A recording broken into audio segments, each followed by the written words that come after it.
Sí. PowerPoint. Bien.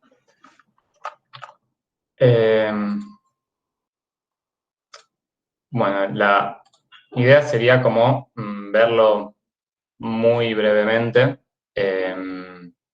Así pasamos al tema de hoy, que es función trigonométrica. Pero eso había quedado, les quedó, digamos, ahí en el PowerPoint de la clase pasada. Y, a ver, me interesa más que nada que se orienten y se guíen después para estudiar. Función logaritmo, como todos los tipos de funciones, habrán ido viendo quizás que cada función, o sea, usamos todos los contenidos previos que vimos, en todos los casos estudiamos las mismas cuestiones de, no sé, crecimiento, simetría, si admite una inversa, no sé, ver los cortes con los ejes coordenados. Hay muchas cosas que son la misma en todos los tipos de funciones. Y la idea es que los vean así, como lo mismo, ¿no? No como que cada función que aparece es todo nuevo. Entonces, en logaritmo, más que nada, les quiero como comentar las cositas básicas para que puedan trabajar. Por un lado, está como la parte de esto, de definición de logaritmo. Y repito, esto va a ser rápido, porque supongo que ya lo vimos y prefiero que eventualmente me pregunten si hay alguna duda. Y la definición de logaritmo que, o sea, estamos definiendo acá es la operación logaritmo, mucho antes de definir la función. Y es eso, una operación inversa de las funciones de la operación exponencial. Y es lo que les dice acá, que es esa definición cortita y compleja de entender. Les dice que un logaritmo en una base A de un número X, o sea, esto sería lo que yo escribiría, logaritmo en base A de X, me va a dar como resultado un número, y ese número, ¿cuál es? Va a ser el número que cumpla con esta definición. Profe, no sé si solamente a mí, pero yo estoy viendo solamente función logarítmica en el Power. Gracias. También. Sí, yo también. Sí, a veces me pasa. Voy a compartir la pantalla directamente.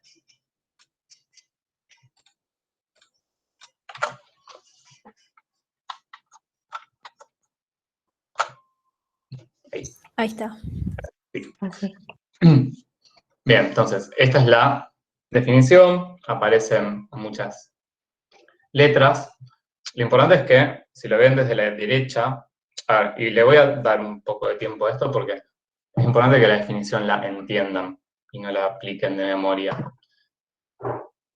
Fíjense en el lado derecho, ustedes tienen un número A, que es la base, elevado a un exponente, y eso les da un resultado. Bueno, en el logaritmo, que se le hace nombre y que aparezca acá un log, es la manera de escribirlo, ¿sí? Así como acá en la exponencial se definió que se pone un número abajo y el otro arriba, acá se definió que se escribe con un log adelante, básicamente. Entonces, la base es la misma en ambos. El numerito que yo pongo acá abajo es la base, y en la exponencial la base es esta. Y entonces, lo que se intercambia es el exponente con el resultado. Si yo tengo la base elevado a un exponente que me da un resultado, me va a quedar que el logaritmo en la misma base de lo que acá era el resultado, de la x, me va a dar ese exponente. ¿Sí? Es inverso, se intercambia dónde va la x y dónde va la y, digamos. Entonces siempre el resultado de un logaritmo lo voy a poder pensar como un numerito que sería el exponente de cierta expresión exponencial. Entonces, por ejemplo, si tuvieran el logaritmo en base 2 de 8, ¿cómo lo podrían calcular con la definición? ¿Qué tendrían que pensar?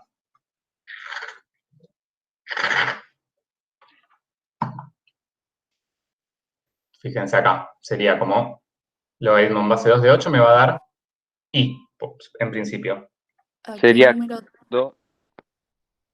a qué número hay que elevar al 2 para que nos dé 8? Exacto. Eso es lo que siempre tienen que pensar si lo van a hacer con la definición. ¿A qué número tengo que elevar al 2 para que me dé 8? Y ese va a ser, si existe, el resultado que yo tengo que poner acá. Entonces, en estos ejemplos iniciales lo podemos hacer mentalmente, ¿no? Como, bueno, el 2 lo tengo que elevar al cubo para que me dé 8. Entonces, ese logaritmo me da 3. Y esto, digamos, sería plantear la definición, no la justificación, porque 2, que es la base, elevado a la 3, me da 8. Bien, acá tienen varios ejemplos, los voy a pasar rápido. Fíjense que acá, después algunos tienen que ver con propiedades, por ejemplo. Tengo un logaritmo que me da 1, y eso sabemos de las exponenciales, que si yo una base la elevo a 0, me da 1. Eso lo vemos bastante en la clase pasada. Entonces, este logaritmo me va a dar 0. Y me va a dar 0 independientemente de la base. ¿Sí? Bien. Fíjense también que la base es como la misma base que aparece en las exponenciales y cumple los mismos requisitos que lo que está acá. Que tiene que ser la base mayor que 0 y distinto de 1. Eso es igual que en las exponenciales. Bien, acá tienen algunos ejemplos más.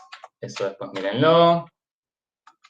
Y esto, el logaritmo en base a de x, es el exponente al que se debe elevar a para obtener x. Eso es lo que tienen que entender, importante, ¿sí?, de la definición.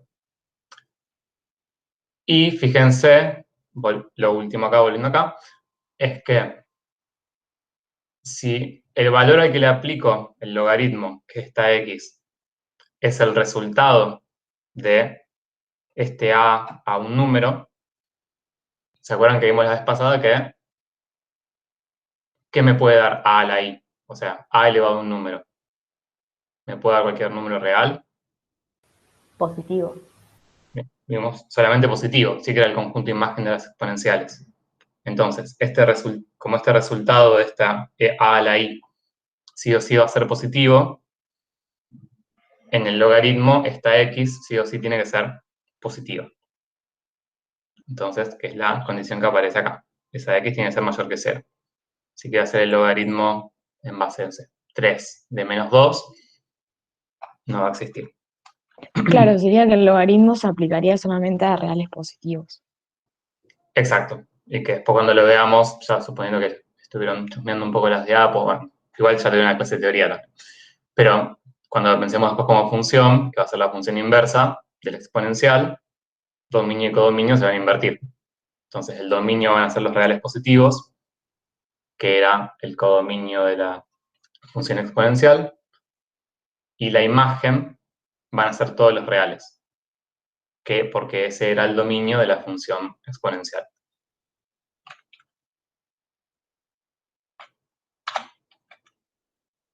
Bien, después acá también tiene un montón de propiedades, también estas las vieron en los cursillos, no me voy a detener ahora. En todo caso, eso, si tienen alguna duda en algún momento me la preguntarán, pero son propiedades útiles, a lo sumo, a medida que las usemos, las iremos viendo. Pero sí, no, sí está después. Bueno, te agregué una diapositiva, sí, está después, perfecto. Bien, y esto sí me interesa, que el uso de la calculadora, que básicamente, fíjense que cuando hablamos de logaritmo, tenemos logaritmo en una cierta base, que esa base puede ser cualquier número real positivo. Bueno, a la hora de usar la calculadora, dependiendo cuál tengan, podrán tener, o sea, en principio existen como dos logaritmos que son como más importantes. Uno es el logaritmo decimal, donde la base es 10, y que se escribe log sin nada. O sea, yo lo puedo escribir así, como logaritmo en base 10 de x, pero nunca lo van a escribir así, siempre lo van a encontrar así. Si la base no se escribe, quiere decir que es el logaritmo en base 10. Y después el logaritmo natural, que es el logaritmo en base e. Y que también lo podrían escribir así, pero nunca lo van a escribir así, siempre lo van a ver como logaritmo natural. Yo creo que en tercer o cuarto año de la carrera, más o menos, me di cuenta de que esto era ln y que no era in, y que era ln porque eran las iniciales del logaritmo natural. Y aún así, llegué a tercer año de la carrera. Juanpi, y si no tengo esa opción de cambiar la base en la calculadora, tengo que usar la propiedad de cambio de base. Exacto. O sea, en Claro. la calculadora sí o sí van a tener estos dos botones siempre, logaritmo y logaritmo natural, y algunos tienen este botoncito que lo pueden usar para calcular logaritmos en cualquier base. Y Ahora, si no, probablemente sea más ágil comprarse una calculadora con eso. sí o descargarse una calculadora con eso. Ah, claro, ¿Podemos es hacer verdad. un ejemplo con la calculadora? Sí, de hecho, a ver.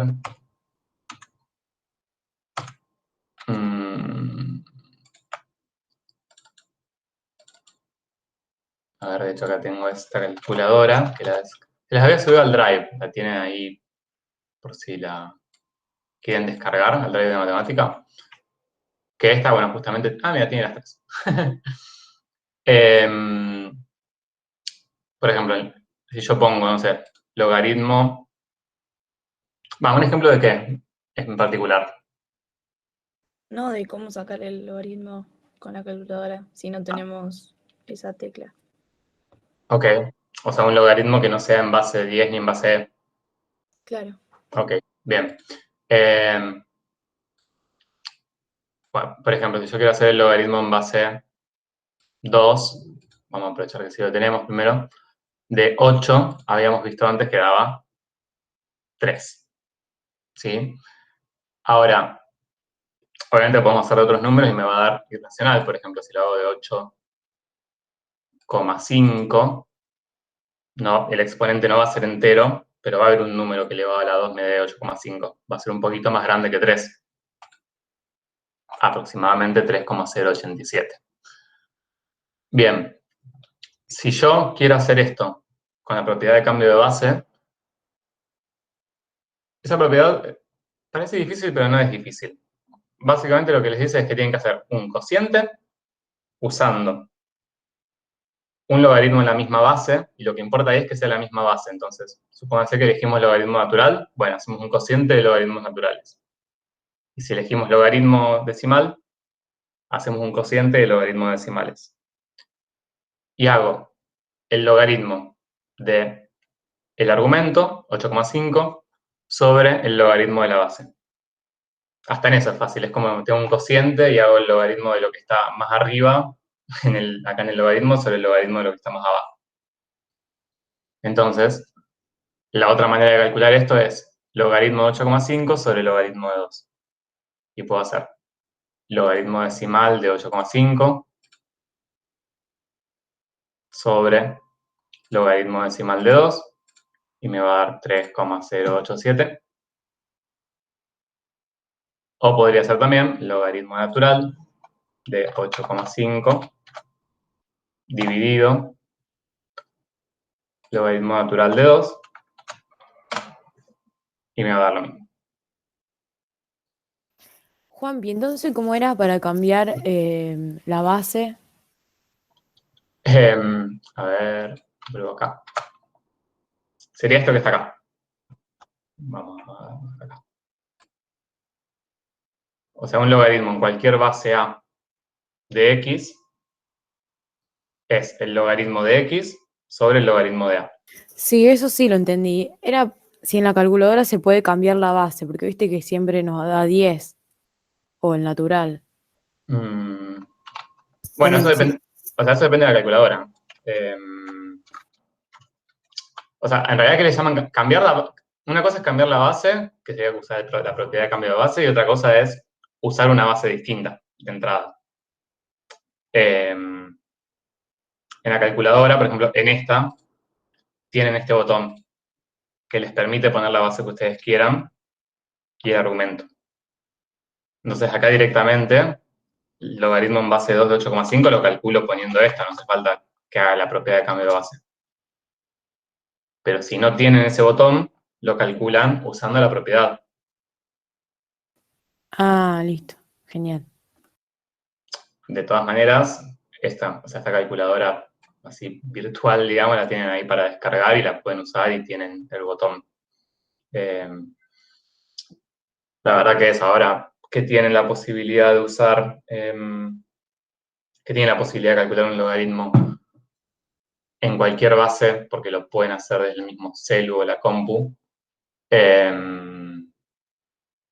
Lo otro tampoco tiene mucho sentido, porque ya estamos en el año 2021, básicamente, y hasta, o sea, por lo menos antes cuando rendían un parcial, bueno, si justo no tenían esa calculadora y no podían hacerlo, tenían que saber cómo hacerlo.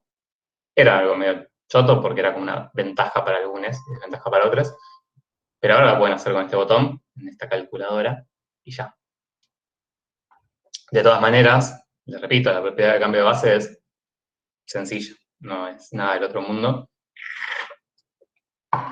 Y si en algún parcial o final tienen que resolver un logaritmo, tendrán que hacer un logaritmo. O sea, no les va a llevar, les llevará 10 segundos más hacerlo con la propiedad de cambio de base que usándolo con ese botón.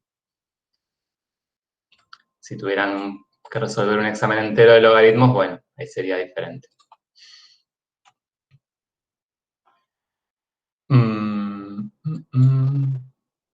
Bueno, y entonces lo único o lo que me interesa más que nada de esto es que sepan usar la calculadora con los logaritmos y sí ver estas dos propiedades que están directamente relacionadas con la relación entre función exponencial y función logaritmo, que vamos a usar después.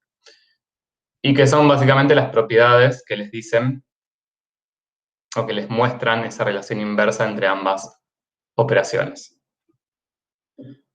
La primera es esta, y es que si yo tengo una base A y la elevo al logaritmo en base A, o sea, en la misma base,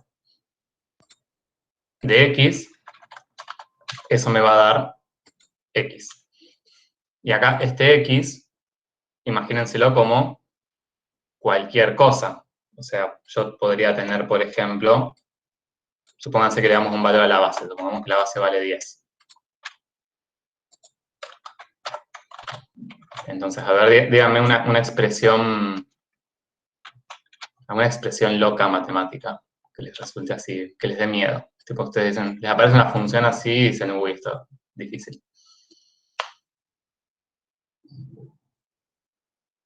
Con estas propiedades, Una función que les dé miedo.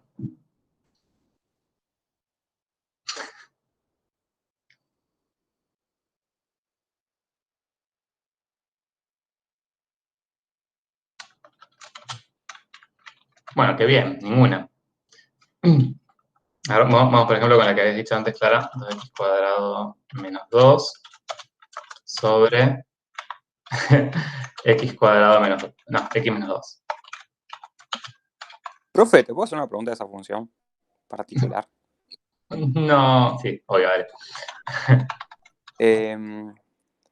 Esa función, si yo la tengo que graficar, viste que me quedaría como una lineal, digamos. ¿Esta? Sí. No les queda lineal, porque no pueden simplificar. O sea, si sacás... No, yo porque la puse así en GeoGebra y me quedaba la lineal, por eso te preguntaba. Pero lo que me llamó la atención era que el 2 aparecía en el dominio y... Bueno, nada. Bueno, igual quizás... Espera, 2, después se queda 2, x cuadrado menos 1, x menos 1 por aquí. No, esta así tal cual no les va a quedar lineal. A ver. Voy a graficar en... no, igual la que yo dije es distinta, creo que a la que Franco está diciendo. Ah, ok, bueno, ahí puede ser, si se les simplifica así. Pero bueno, esas son igual, por ejemplo, si ustedes graficaran eso, algo que pueden simplificar y que les dé lineal,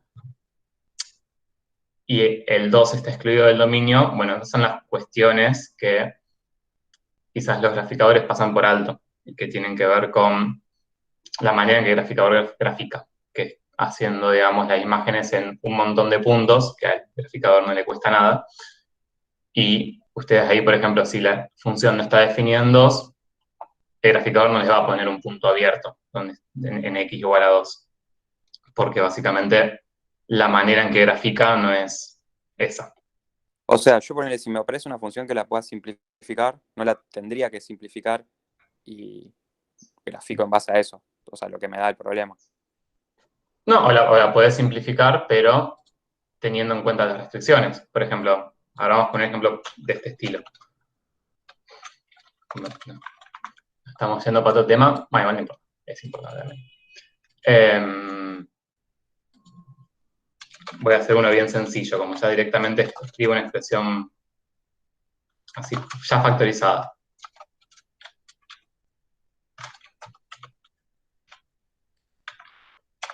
O mejor no. Vamos a escribirla. Supongo que tenemos esto. Yo esta expresión, el numerador, que es una diferencia de cuadrados, la puedo factorizar como x menos 1 por x más 1. Y acá puedo simplificar. Y me queda simplemente x más 1. Entonces, si yo quiero graficar esta función,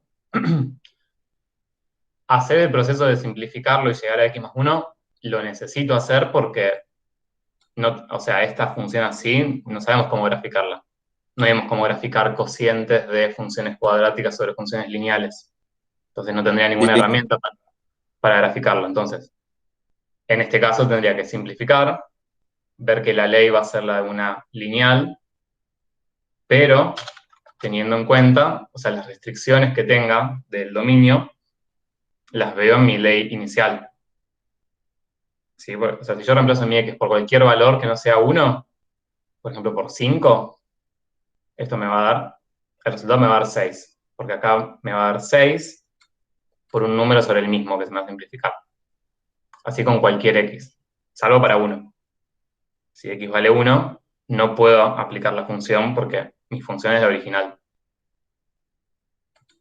Entonces sería esta ley, solamente que en su dominio tengo que excluir el valor 1.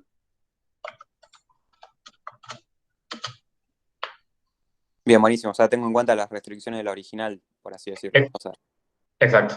Sí, bien, sí, sí. buenísimo. Gracias, profe. Esto, de hecho, bueno, esta lógica igual, más allá de que esto, no, como que nos fuimos un poco de tema, entre comillas, esto lo van a ver en límite, básicamente, quizás. ¿Ya arrancaron en límite, la teoría? Sí, sí, Sí. ya arrancamos. Cuando llegan a las indeterminaciones de tipo 0 sobre 0, que no sé si ya llegaron, quizás no, esto lo van a ver, o sea, esta lógica. Porque, por ejemplo, ya que estamos, lo charlamos, no me cuesta nada, si yo quiero ver qué pasa cuando, con esta función, cuando yo me acerco al 1, o sea, en 1 la función está definida, no la puedo calcular, como que todo eso se complica, pero puedo usar esta ley, que es equivalente, ¿sí? Para todos los valores cercanos a 1, no importa qué valor yo tome, esta ley vale. En el único valor que no vale es en 1. Entonces puedo usar esta ley para pensar cuál va a ser el comportamiento de esta función original para valores cerquita de 1. Total, en el límite no me importa qué pasa en ese valor. O sea que esta lógica de agarrar una función, simplificarla y tomar esta función excluyendo esa x que del dominio, que acá parece que vale, pero en la original no vale, algo de eso en límite van a ver. Profe, y una pregunta. Sí. ¿Cómo me doy cuenta si la tengo que simplificar? O sea, cuando me aparece una función desconocida, porque en ese caso, o sea, no es ni homográfica ni nada. Claro, o sea, si les pidieran de graficar esto, sí, a ver, simplificar, en realidad, a ver, O sea, si es simplificar porque tienen un cociente y pueden simplificar cosas del numerador y el denominador, siempre que puedan, deberían simplificar, porque siempre les va a simplificar, o sea, o les va a posibilitar, como en este caso, que si no, no podrían graficar, y si no, quizás les simplifica el graficar. Entonces, siempre que puedan. Pero bueno, no es algo que les va a aparecer así, como muy comúnmente. Mínimo necesitan un cociente y necesitan ver una expresión en el numerador y en el denominador que puedan factorizar para poder cancelar factores. Pero no es algo que les vaya a aparecer así en la vida, muy comúnmente. Dale, listo, gracias. Ni nada. Se fue. Bueno, o lo dejo ahí por si lo necesitan para algo.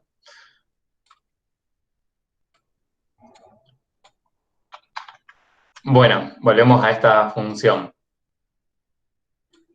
Entonces, lo que me interesa acá es que vean que en esta propiedad la base A es la base, que tiene que ser la misma, en este caso yo le puse 10, va a ser un número,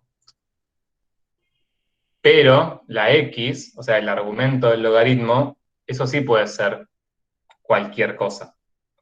Y lo que me asegura esta propiedad es que si hago, en este caso, 10, que elegí como ejemplo, elevado al logaritmo en base 10 de todo esto, ¿cuál va a ser el resultado?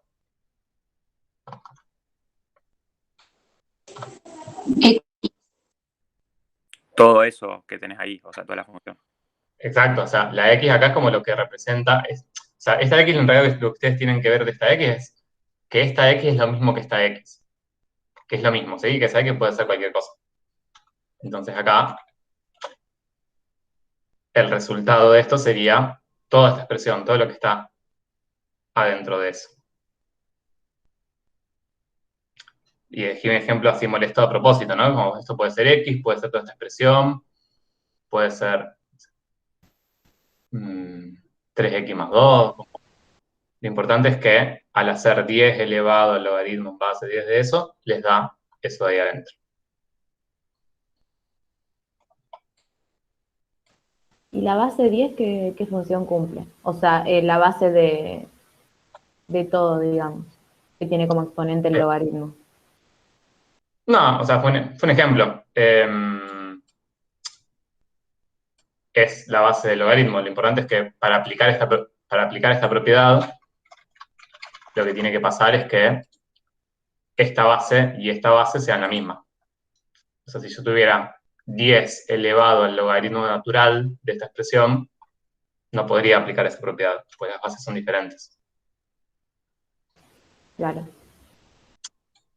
Y de hecho, esta propiedad la pueden pensar también, quizás un poco molesto, pero lo pueden hacer. Porque fíjense, dijimos que usando la definición de logaritmo, esto me va a dar como resultado una i, un exponente, que es el número al que tengo que elevar 10 para que me dé todo esto, todo lo verde.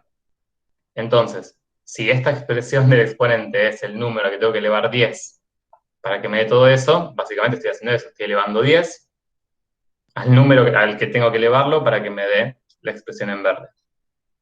Entonces me da la expresión en verde. Es como una especie de trabalenguas. Bueno, y lo mismo pasa con la propiedad al revés. ¿Sí? Si yo primero tengo una exponencia, un a a la x, y a eso le aplico el logaritmo en base a,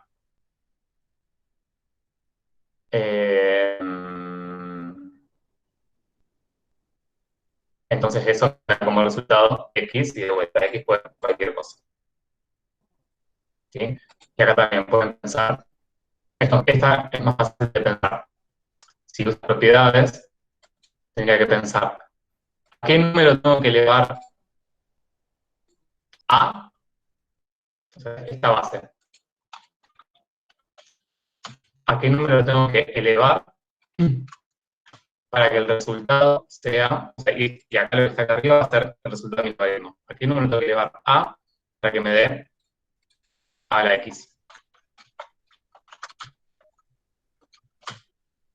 Profe, Sí, una pregunta, ¿en qué cambia que el 10 esté ahí adelante? Esa es la base, ¿no? El 10 grande, el que ¿será? dijiste recién.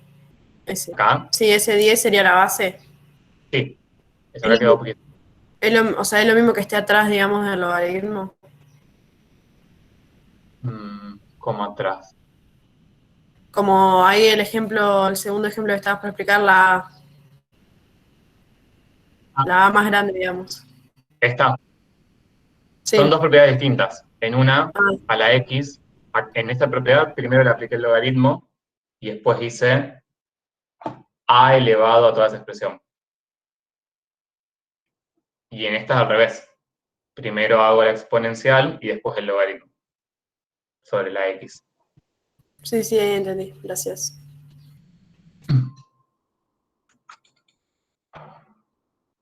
Bueno, y fíjense acá entonces que esto es bastante, o sea, si lo pienso desde la propiedad del logaritmo, de a qué número tengo que elevar a para que me dé a la x, es como bastante obvio, ¿no? Que tengo la misma base a, y bueno, el exponente tendrá que ser el mismo.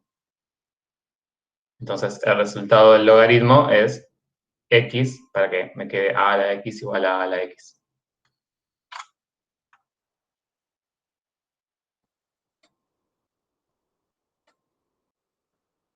Bueno, y entonces estas cuestiones, el uso de la calculadora y estas propiedades me interesan, digamos, porque es lo que usan para resolver ecuaciones cuando son ecuaciones exponenciales o ecuaciones logarítmicas, ¿sí? O sea, cuando la x está en un exponente o está en un logaritmo. Que la otra vez ya resolvimos alguna, pero resolvamos una más como viendo bien la aplicación de las propiedades y el uso de la calculadora.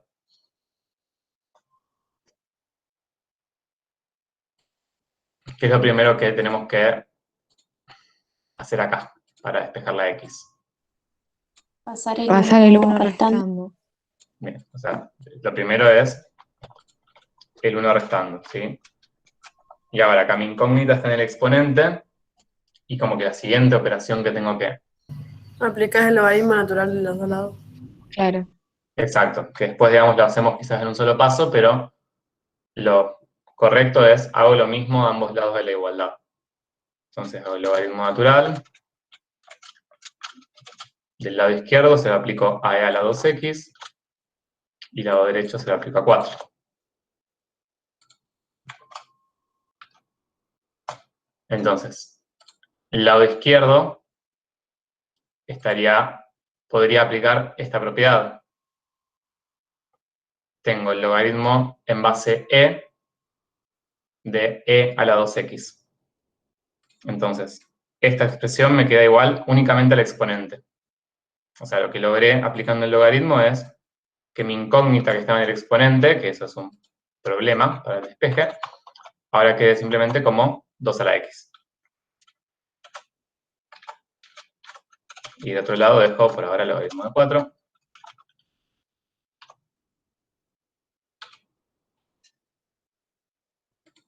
Y ahora simplemente, paso el 2 dividiendo.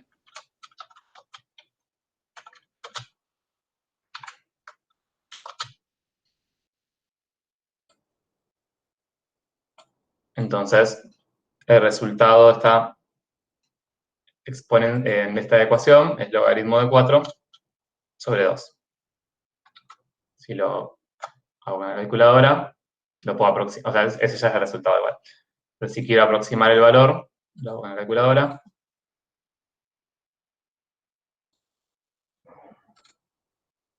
Más o menos 0,69.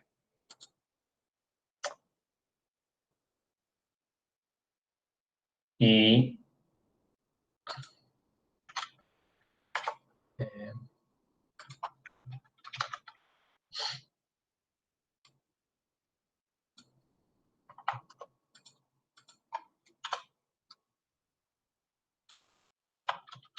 Bien, y fíjense,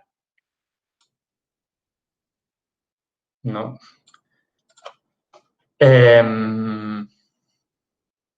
Voy a hacer un cambio veloz, o sea, si hubiese querido resolver esta otra ecuación, 5 a la 2x en vez de, acá me quedaría 5 a la 2x, acá me quedaría 5 a la 2x, y fíjense que para despejar acá, ¿qué tendríamos que usar?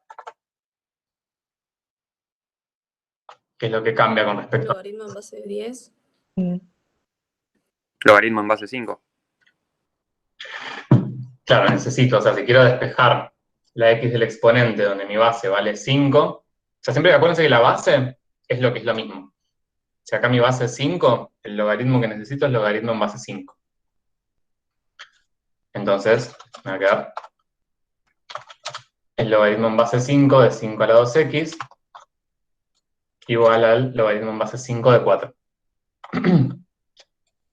Entonces, en el paso siguiente, esto sí, vuelve a quedar 2x, porque aplico la misma propiedad que antes y me queda el exponente.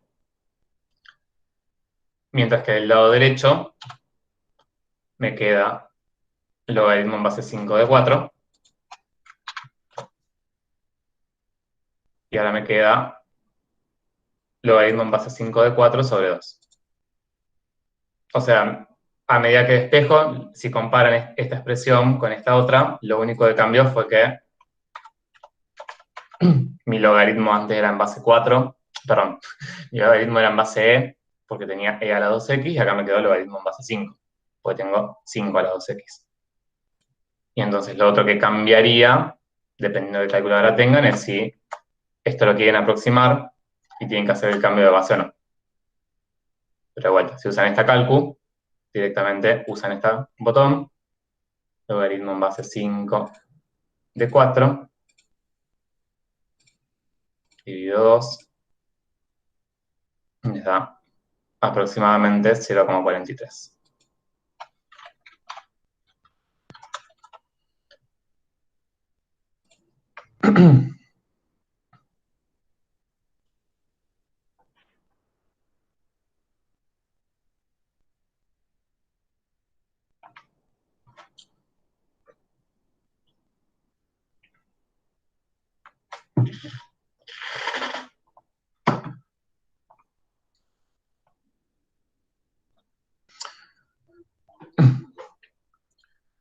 Bueno, todas estas cosas que estamos viendo son las que son realmente importantes que entiendan, porque son como las bases, o sea, las bases que necesitan para la parte de logaritmo. Si estas bases están claras, y si no están claras, véanlo y practíquenlo.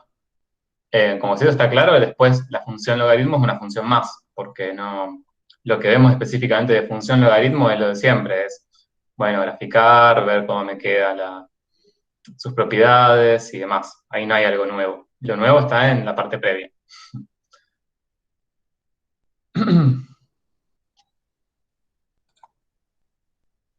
Y esto eventualmente, si lo quieren ver un poco más, sería más en la... Profe, ¿podrías volver un segundo a la diapositiva anterior? Listo, gracias. Nada. Entonces, si lo quieren ver, sería más del cursillo, ¿sí? Que del apunte del cursillo, más que del libro. Bueno, y ahora sí, vamos a la parte de funciones, logaritmo y función exponencial, pero esto sí lo voy a pasar más rápido. La definición de función logaritmo es simplemente esto que tienen acá. O sea, esta es la ley. Logaritmo en base a, sí, puedo agrandar el power. Logaritmo en base a de x. A es la base, mayor que 0, distinto que 1. Y la x es el argumento, y es la variable independiente de la función ahora. Y, como habíamos charlado antes, tiene que ser positiva, ¿sí? Por eso el dominio de la función es reales positivos. Bien, y por lo que estuvimos charlando antes, las propiedades que vimos, sabemos que el logaritmo en base a de x es inversa, la función inversa de la función exponencial a la x. ¿Sí? Son funciones inversas siempre y cuando tengan la misma base.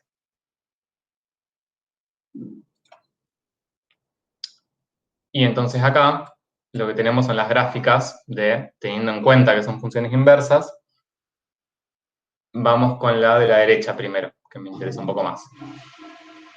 Lo que está graficado en azul es una función a la x, así como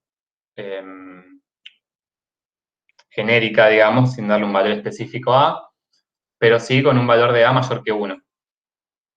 Por eso la función es estrictamente creciente, tiene una asíntota horizontal en i igual 0, pasa por el punto 0,1 y pasa por el punto 1a, 1 base. Bien, su inversa, que si la grafico en un sistema con la misma escala en x y en y, va a ser simétrica respecto a la recta de identidad. Fíjense que va a tener su asíntota, va a ser una asíntota vertical. En vez de pasar por el 0,1 va a pasar por el 1,0. Y en vez de pasar por el 1a, va a pasar por el a1. O sea, en x voy a tener la base y en y voy a tener 1 como un punto sencillo de encontrar.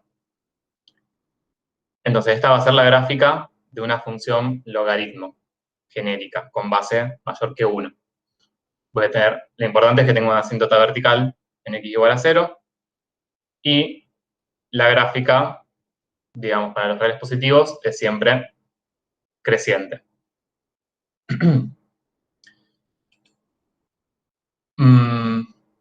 Bien, fíjense ahora lo siguiente. Los dos logaritmos que más van a usar en sus vidas y de los que más van a ver gráficas y demás,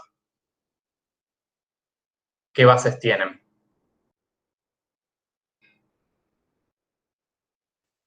¿10? ¿10? Bien, 10 y e, o sea, 10 y 2, y pico. O sea que son dos casos de logaritmos que tienen base mayor que 1. ¿Sí? O sea que la forma de esos logaritmos, el logaritmo decimal y el logaritmo neperiano, o natural, van a ser de este estilo. O sea, las dos van a ser estrictamente crecientes. ¿Sí? Después, acá a la izquierda tienen como un ejemplo, una gráfica de un logaritmo con base menor que 1, que sería la roja esta, pero es poco común que les aparezca un logaritmo con una base menor que 1. Yo por lo menos, las veces que he visto algunos fue en un ejercicio de matemática, no en algo de la carrera real. Y entonces, como les decía, fíjense, acá grafiqué los dos logaritmos de GeoGebra. El logaritmo en base 10 y el logaritmo en base e. Fíjense que los dos son crecientes, pasan por el 1,0, y después, bueno, una crece más rápido que la otra, pero las dos son crecientes. Y fíjense, este verde, cuando i vale 1, pasa por 2 y pico. El verde es el logaritmo natural, porque cuando la base es e, la imagen es 1. Y el logaritmo decimal da 1 recién por acá, más a la derecha, cuando la base vale 10, por acá.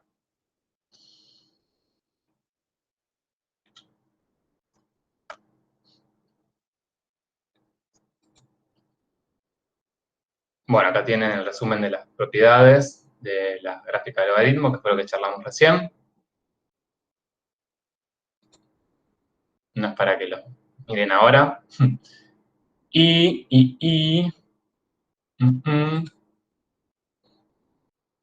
Bien. De esto quiero hacer solamente como un ejemplito para ya pasar a funciones trigonométricas. Y repitiéndoles esto. No hay nada nuevo. Lo que vamos a ver ahora es trabajar con la función logaritmo, ver cómo se modifican las asíntotas, cosas así que ya vimos con otro tipo de funciones. en todo caso, si necesitan repasar algo, es más la primera parte del repaso, creo.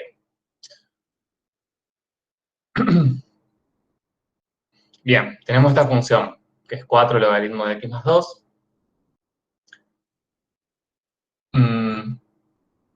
Primero nos pide que hallemos el dominio.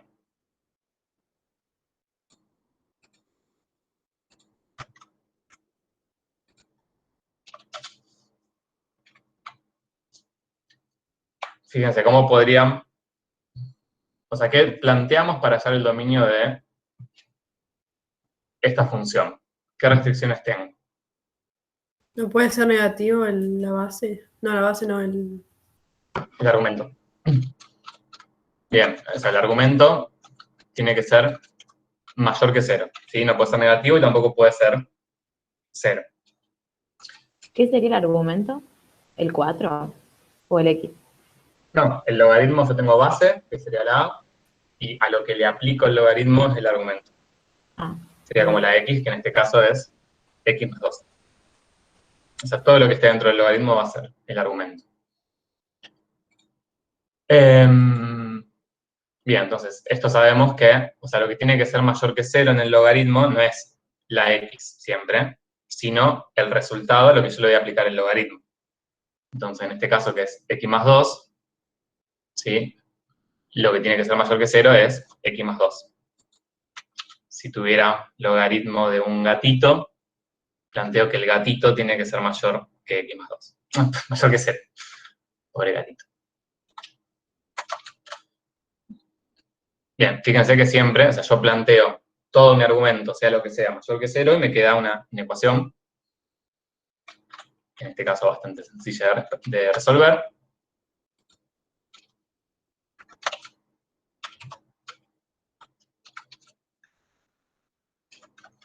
Me queda que x, ¿por qué me hace ese signo?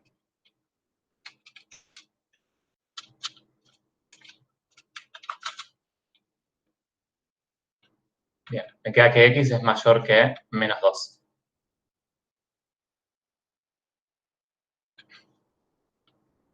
¿Cuál es el dominio, entonces, de la función? Siendo Todos los reales menos 2.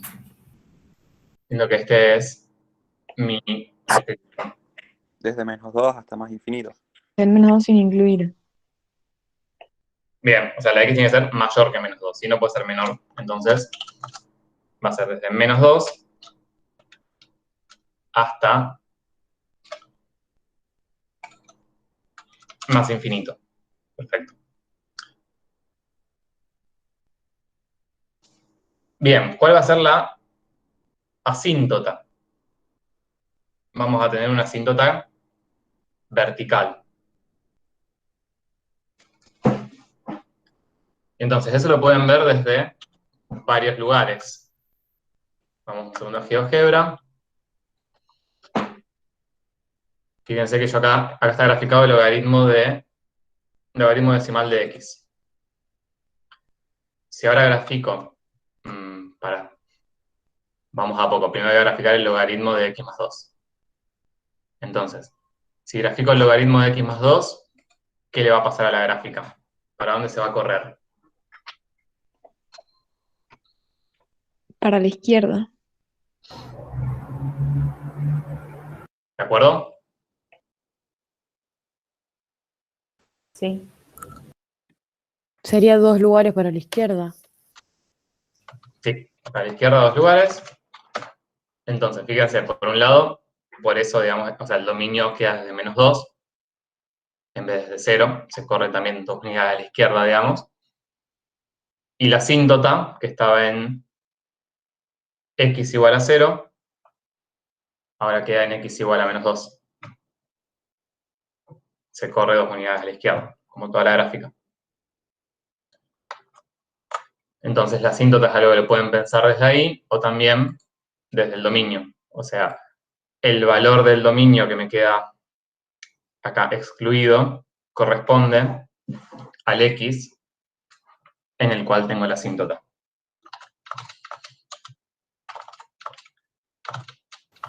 Y mirando la función, ¿cómo te das cuenta si la asíntota es horizontal o vertical? Capaz es boluda la pregunta, pero Tengo la duda. ¿Mirando la ley o la gráfica? La ley. ¿No te puedes dar cuenta? Sí.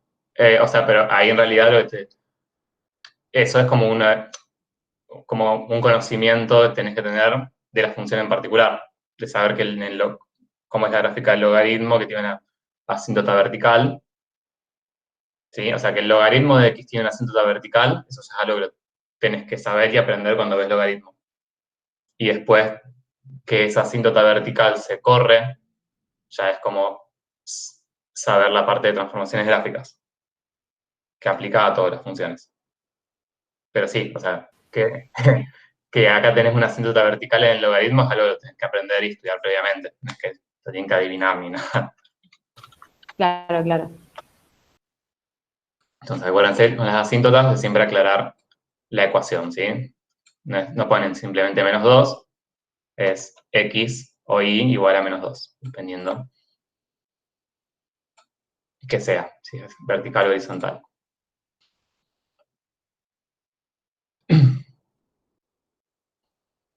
Bien, ¿cuál va a ser la imagen?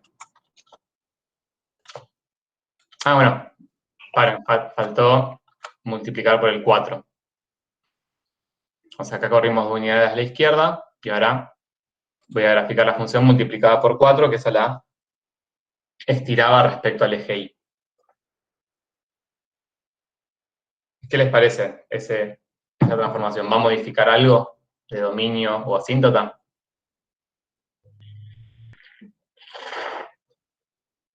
No. No. No, pues la estira verticalmente. Sería como, podría imaginarme como si yo cambiara la escala en el eje Y, ¿sí? Como que en el X no pasa nada. Entonces me queda 4 por logaritmo de X más 2.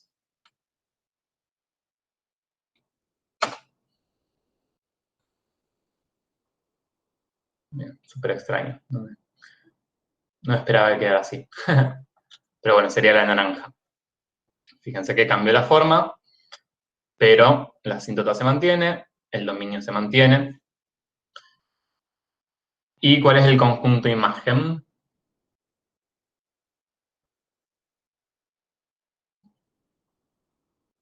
Todos los reales. Bien, todos los reales, perfecto. Sí, el logaritmo tiene un comportamiento que para x grande como que cada vez se plancha más, y si le sacan zoom y le sacan zoom, podrían pensar que en algún momento tiende a una asíntota, pero no. Crece muy lento y crece cada vez más lento, pero crece. Entonces es al revés que la exponencial. Entonces la exponencial tenía dominio real, el logaritmo tiene imagen, todos los reales.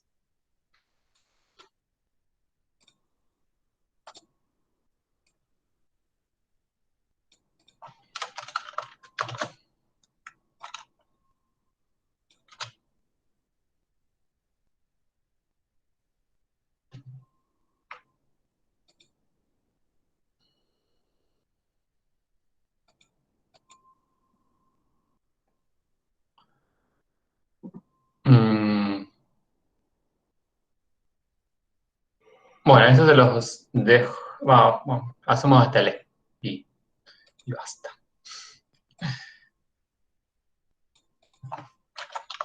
Bien, la monotonía de la función lo ven de la gráfica, que es estrictamente creciente, y también lo pueden ver de la base del logaritmo y las transformaciones que aplican, que ninguna modifica la monotonía.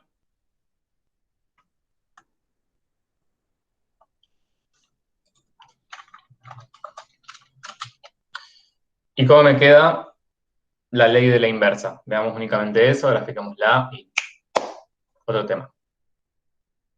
¿Cómo hacemos para hallar la ley de la inversa? Tenés que despejar X.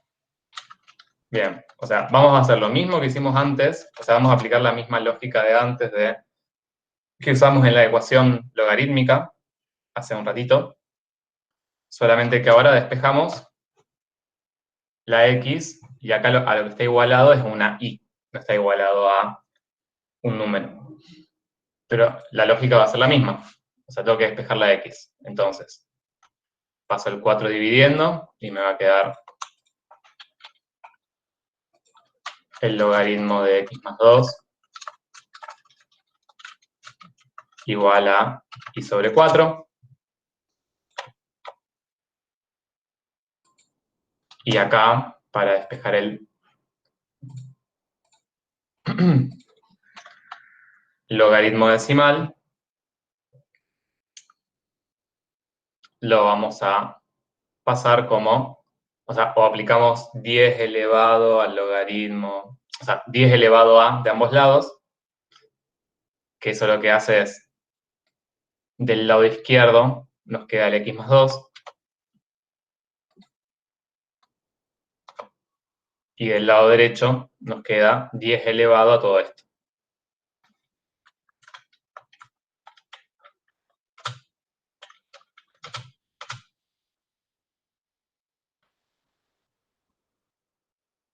Ahí.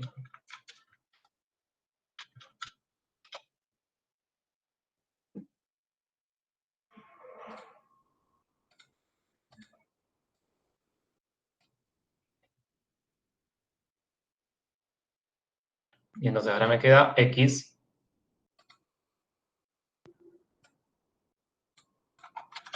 igual a 10 elevado a la, lo voy a escribir así, como un cuarto por i,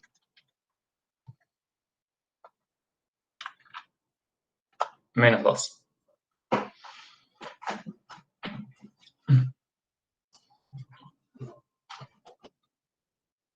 Y fíjense que la inversa, o sea, más allá de los corrimientos y demás, como tenía un logaritmo decimal, en la inversa me tiene que aparecer una exponencial en base 10. Eso sí o sí. Y después acá podemos intercambiar las variables. Y x. Y podemos graficar esto.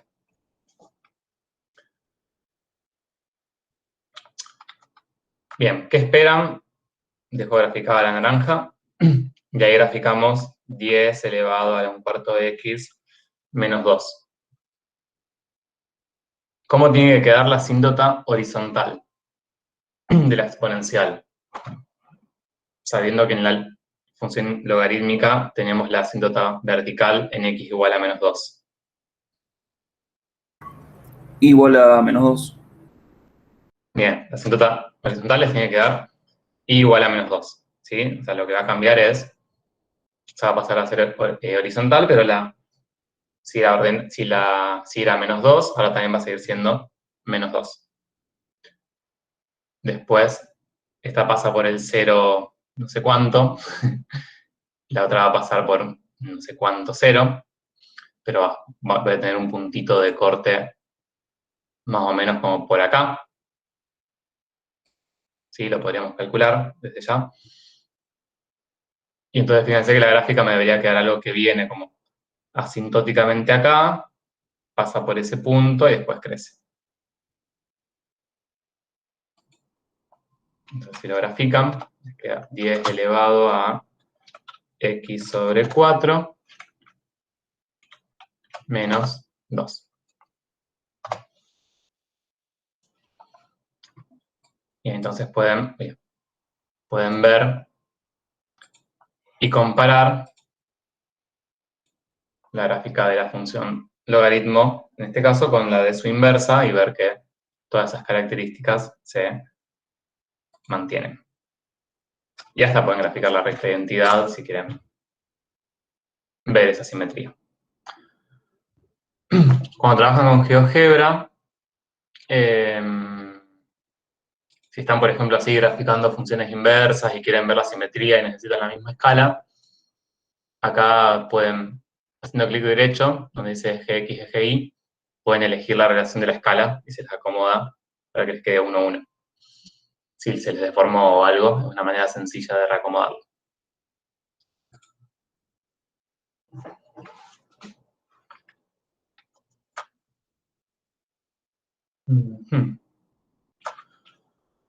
Entonces la asíntota horizontal no sabemos bien cuál es. Sí, x igual a menos 2. Vertical, perdón. Sí, x igual a -2. Pero ¿por qué decís que no sabemos? Es la que sacamos primero, ¿no? La sacamos acá. Ah, sí, no, listo, me confundí yo. Gracias. Tenemos las dos, tenemos toda la información acá. Es como, hacer la asíntota es como lo más importante. Y-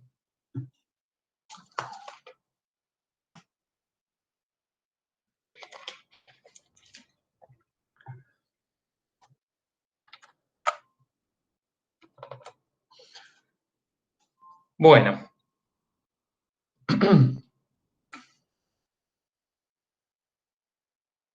Pasamos a trigonométricas.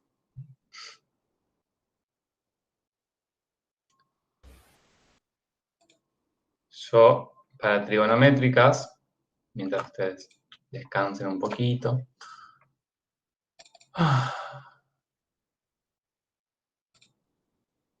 No.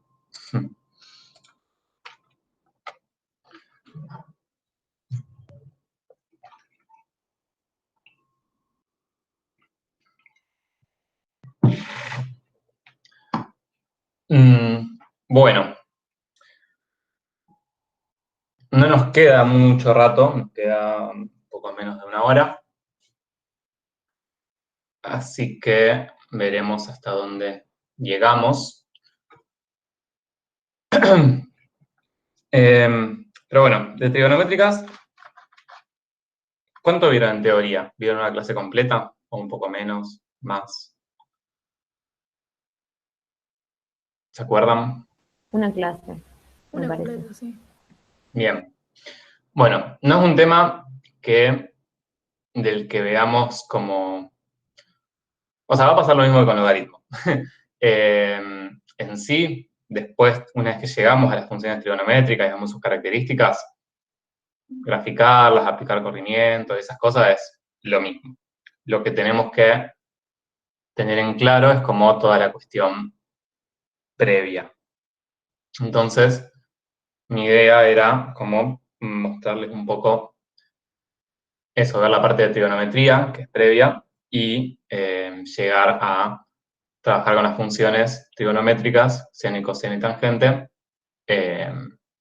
entendiendo bien de dónde viene. También encontré unas cositas en GeoGebra para usar que están buenas, que se las voy a pasar, que las vamos a ver ahora. Y bueno, y también para hacerlo un poco más aplicado a algo que me parece interesante que vean, esto es más para la vida, pero a alguno le puede interesar, como la relación, una relación entre los ángulos, la trigonometría, que vamos a ver ahora, y la música. Entonces acá tienen, ¿saben cómo se llama este aparato? Bueno, lo dice acá abajo. Este aparato que les aparece acá es un osciloscopio. No sé si alguna vez vieron alguno en su vida o en internet o en alguna peli o en algo. Pero fíjense qué es lo que hace. Lo que hace es registrar el sonido y da como la forma que tiene esa onda. Ahí para ver todo esto más en detalle habría que meterse en cuestiones físicas, que no lo vamos a hacer ahora. Pero sí, créanme, o pensemos que todo sonido lo puedo analogar a una ondita. ¿Sí? Esa ondita va a tener ciertas características, como si va a ser más alta o más baja, si va a ser más ancha o menos ancha, y eso se relaciona con características del sonido.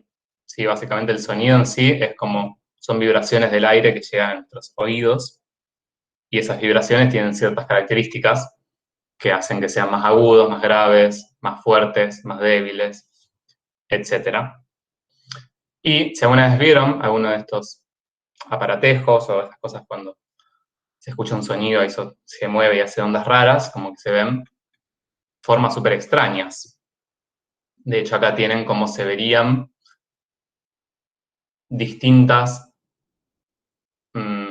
esas distintas ondas para distintas cosas. Por ejemplo, para la voz de un bajo, no de un instrumento bajo, sino de una persona que tiene registro vocal de bajo. Esto para la voz de una soprano, una flauta dulce y una guitarra.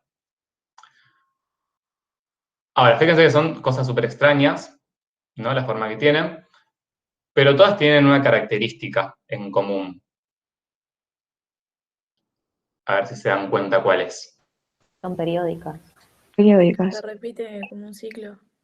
Bien, todas son periódicas, ¿sí? Todas se repiten, y eso, obviamente ya estuvieron viendo funciones trigonométricas, o sea que algo de idea de esto tienen.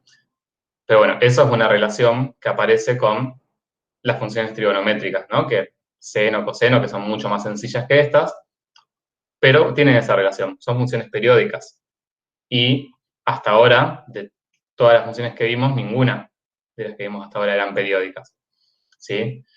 Entonces, la idea es poder ver, aunque sea muy fugazmente, qué relación hay entre estas cosas, estos registros que se pueden tomar con un aparato que mide el sonido, y las funciones trigonométricas que vemos en matemática.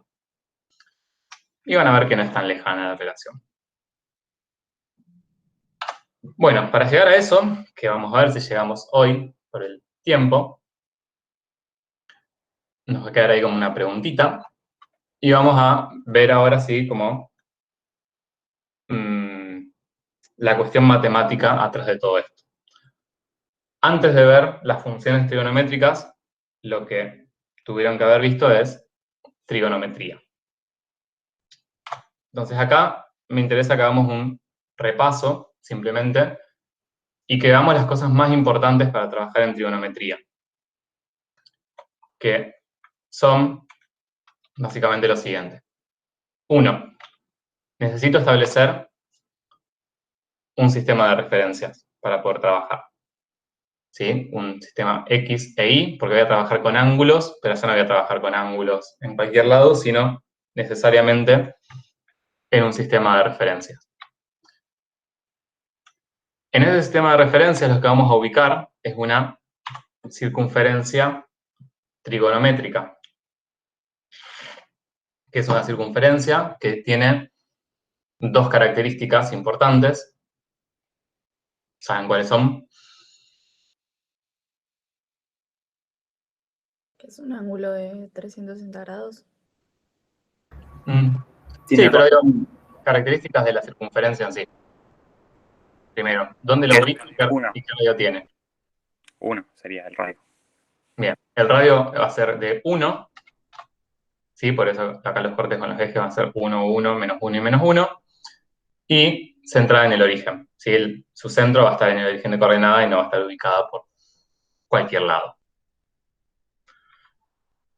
Bien, entonces, tenemos nuestro sistema de referencias, esa circunferencia trigonométrica que ahora vamos a ver para qué la vamos a usar, y vamos a empezar a trabajar con ángulos.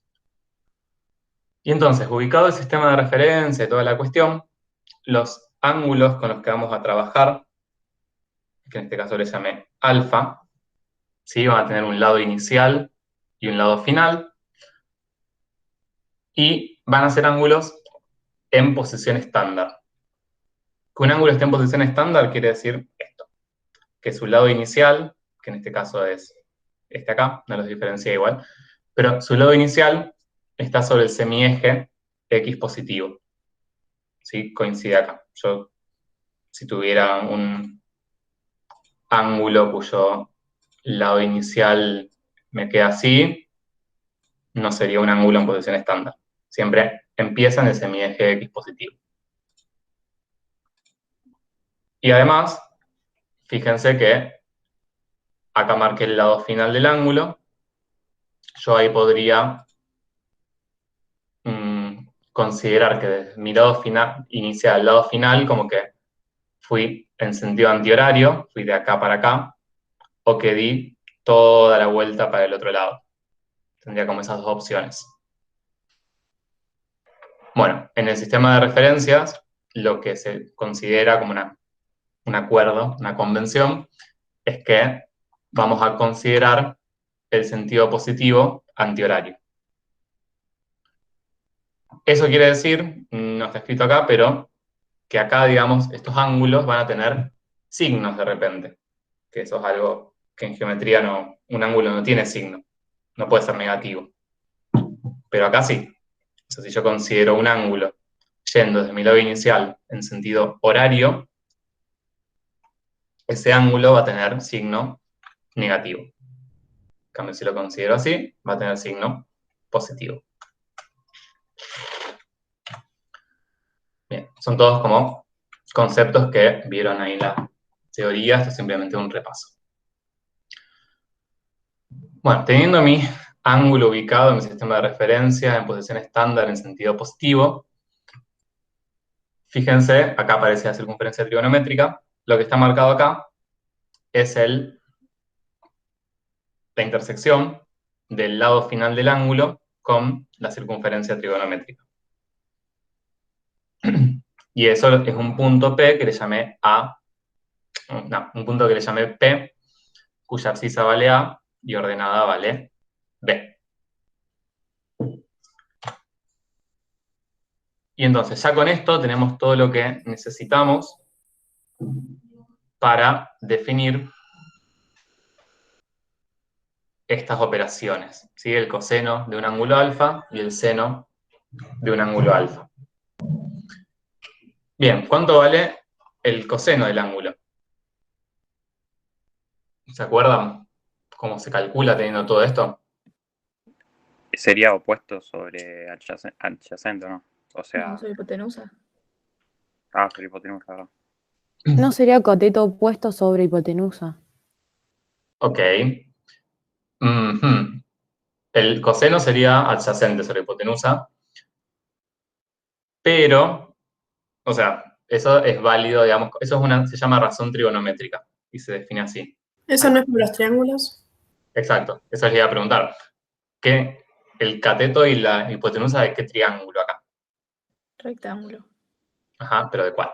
No hay ninguno. claro. O sea, yo acá podría generarme un triángulo rectángulo. Ahí.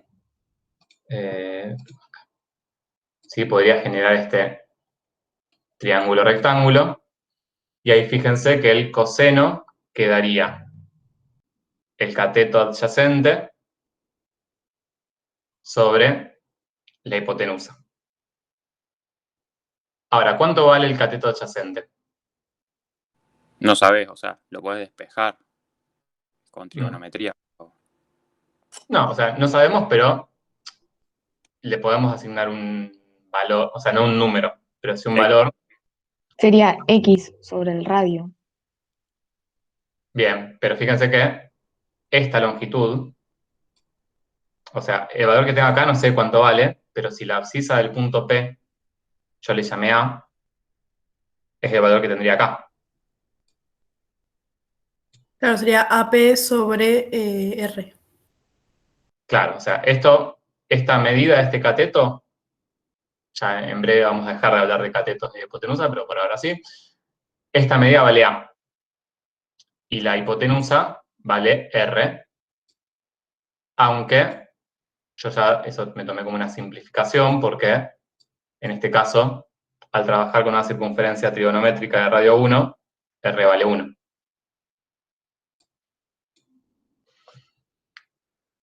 Entonces, fíjense que con todo lo que planteamos, el coseno de este ángulo sería cateto adyacente A dividido hipotenusa, que es 1. Entonces, en este caso, el coseno del ángulo directamente valdría A, que es la abscisa de este punto P.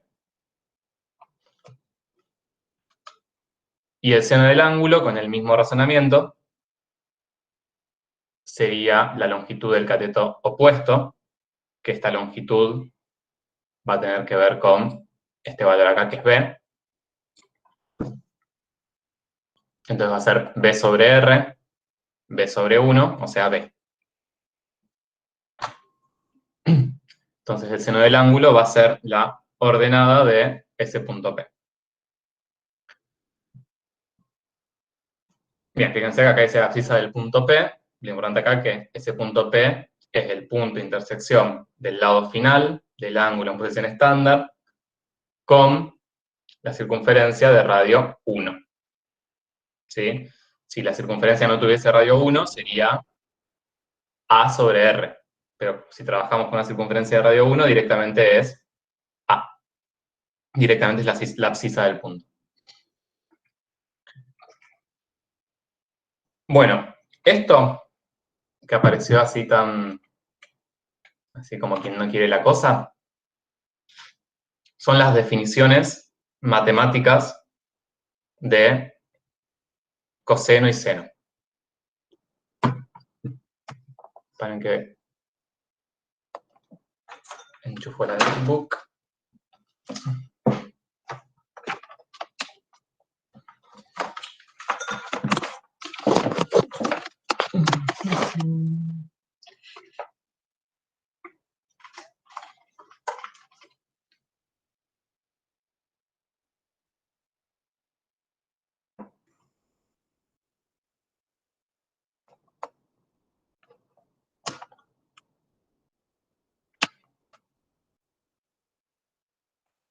¿Está?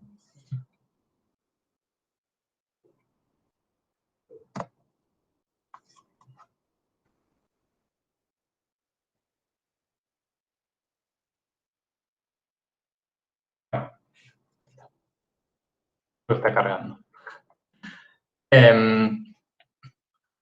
Bueno, sí, estas son las definiciones que vamos a usar. Pensarlo como razón trigonométrica, así como con catetos, hipotenusas y triángulos rectángulos, acá ya va a dejar de aplicar, ¿sí? Les puede servir como esto inicialmente para entenderlo, pero ya después, en algún momento, eso hay que ir soltándolo y trabajarlo desde acá. Y fíjense que esto tiene varias ventajas, supongamos, por llamarlo de alguna manera. Porque lo que antes, o sea, esta definición es mucho más abarcativa, ¿sí? Porque lo que antes era el coseno y el seno de un ángulo, que lo podíamos aplicar a ángulos agudos, ¿sí? No podíamos aplicar el seno y el coseno a un ángulo mayor de 90 grados. Ahora, con esta definición, que es la abscisa o la ordenada de un punto, la puedo aplicar a muchos otros ángulos, ¿sí? Por ejemplo, acá les marqué un lado final verde y la propuesta es que grafiquemos un ángulo beta en sentido positivo y posición estándar, donde este sea el lado final. Entonces, fíjense cómo graficarían ese ángulo. Sería marcar como esta flechita, ¿no? Primero, ¿qué quiere decir que sea en sentido positivo? En sentido horario. En sentido antihorario. No sé cómo lo ven ustedes, a mí se me ha despejado, ¿no? Pero contrario a las agujas del reloj, como el ángulo alfa. Ah, sí, sí. Y posición estándar es que su lado inicial sea el semieje X positivo. Entonces mi ángulo va a empezar acá, y va a ir antihorario, y va a ir hasta acá. O sea, este va a ser mi ángulo beta. Ah. Bien, fíjense, es un ángulo obtuso, o sea, ni siquiera es obtuso, es mayor que 180 grados, y es mayor que 270. Es un ángulo de 300 más o menos, aprox. Eso no podríamos definir coseno ni seno trabajando con triángulos, pero acá sí. Y acá, digamos, más allá de que ese ángulo beta no le damos ningún valor, veamos esto, por ejemplo. ¿Cuál será el signo del coseno de beta y del seno de beta? Y pensemos en la definición. ¿Qué es el coseno de beta? ¿Dónde lo veo? Negativo te daría, porque estás dividiendo siempre por... Ah, no, nada. O sea, ¿qué tengo que marcar para ver el coseno de beta? Vean acá la definición. El coseno de beta va a ser la abscisa del punto. ¿De qué punto? Profe, una pregunta. ¿Coseno y seno no serían negativo y la tangente positiva? Ahora, ahora vemos. De la tangente voy a hablar después. Pero Sería donde la línea final del ángulo, o sea, la línea verde corta al círculo. O sea, las coordenadas de ese punto sería. claro, o sea, yo tengo este ángulo beta. Supónganse que me da un ángulo beta, supongamos que vale 300 grados. Supongamos. Entonces, marco 300 grados, ahí marco mi lado final en verde. Lo que necesito es esto. El punto. De hecho, lo voy a ver. Voy a volver. Lo voy a copiar desde acá. Ahí.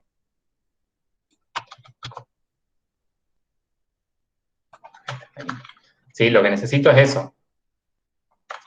El punto de intersección de mi lado final con la circunferencia trigonométrica. Y entonces, una vez que tengo eso, es simplemente la abscisa del punto es el coseno del ángulo. La ordenada del punto es el seno del ángulo. Bien, entonces, más allá de que no tenemos valores, si no vale 300 grados el ángulo, no sé cuánto vale, pero fíjense que el signo, que es lo que me está pidiendo, lo puedo ver, porque la abscisa y la ordenada del punto tienen que ver con el cuadrante en el que están simplemente. Entonces, el coseno de beta va a ser la abscisa de este punto. Digamos C, o para llamar C y D. Entonces, el coseno de beta va a ser C. Y este C, que es la abscisa, va a ser positiva o negativa. Positiva. Positiva, ¿sí? Porque está a la derecha del eje Y. Está sobre, digamos, si lo proyecto acá, va a estar en el semieje X positivo. Y el seno de beta, que va a ser igual a D, bien, va a ser negativo. Todo tiene que ver con el cuadrante, digamos. Si está en el primer cuadrante, segundo cuadrante, tercer cuadrante, o así. Claro, lo que es signo, sí. Después, según el ángulo, tiene un valor específico, pero lo que le da el signo es el cuadrante. O sea, si yo tengo un ángulo y sé en qué cuadrante está su lado final, voy a poder saber el signo, el coseno y el seno. Y es, de vuelta, viendo esta definición, es directa la relación. O sea, ángulos en el primer cuadrante van a tener coseno y seno positivo. Ángulos cuyo lado final esté en el segundo cuadrante van a tener coseno negativo, porque es abscisa negativa, y ordenada positiva, o sea, seno positivo. En el tercer cuadrante los dos van a ser negativos, y en el cuarto cuadrante, lo que hicimos acá, el coseno va a ser positivo y el seno va a ser negativo.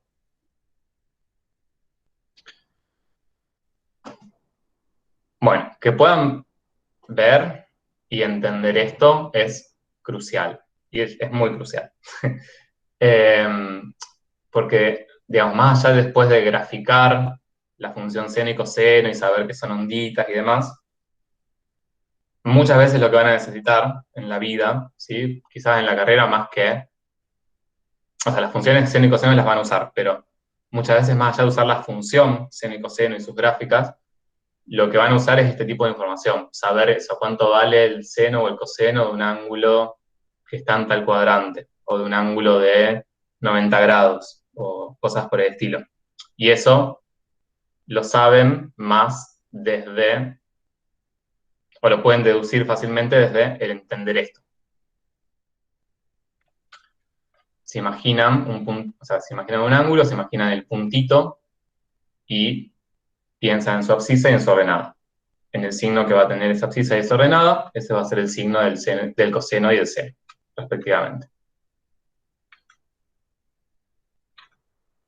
Bueno, y antes de pasar de esto a las gráficas, hay una cosita más en el medio, que es como un concepto más que hay que manejar, y que es los sistemas de medición de ángulos. Hay varios. En general, en matemática, en la carrera van a trabajar con dos, que son grados y radianes. Después hay otro que es gradianes, que no lo usamos, pero que a veces les genera confusión cuando usan la calculadora. Bien, los grados son los grados sexagesimales, los que ya conocen y trabajaron en la secundaria. Y los radianes es una unidad que aparece acá, que no me voy a meter en la definición porque podría, pero no, es como nos va a llevar tiempo. Sí, lo que me interesa es usar este resultado importante, que es que un ángulo de 360 grados, o sea, un ángulo, un giro completo, corresponde a un ángulo de 2pi radianes. Entonces, esta equivalencia es una equivalencia que les va a servir para poder pasar de grados a radianes o viceversa. Fíjense también acá que les dice o simplemente 2pi. O sea, cuando trabajamos con ángulos en las funciones trigonométricas, que su variable independiente es un número real, el radian en sí no tiene unidades por cómo se define. Entonces, si escriben 2pi radianes o simplemente 2pi, si ustedes leen 2pi y esto les corresponde a un ángulo, va a estar en radianes. ¿Sí? El no poner unidades quiere decir que está en radianes y que no está en grados. Bueno, entonces, esto más que nada lo que quiero que hagamos acá de calcular es ver el tema calculadora, que es algo que les complica un poco la existencia. De hecho, el otro día en Matemática 2 corregí un trabajo práctico de que tenían que usar coseno para algo y usaron mal la calculadora por el sistema de medición y fue como, bueno, esto deberían saberlo. Y yo quiero que ustedes lo sepan. Bien, fíjense lo siguiente, y esto me interesa para que lo entiendan. Yo acá tengo que calcular el coseno de 1,2. No, vamos con el otro mejor, con el que está en grados. Tengo que calcular el seno de 25 grados. Entonces, la calculadora tiene dos modos que ustedes pueden elegir para trabajar con los ángulos en grados o en radianes. Para eso, depende de la calculadora. Por ejemplo, en este modelo, tienen que apretar Shift Mode. Y fíjense las opciones que tienen para que...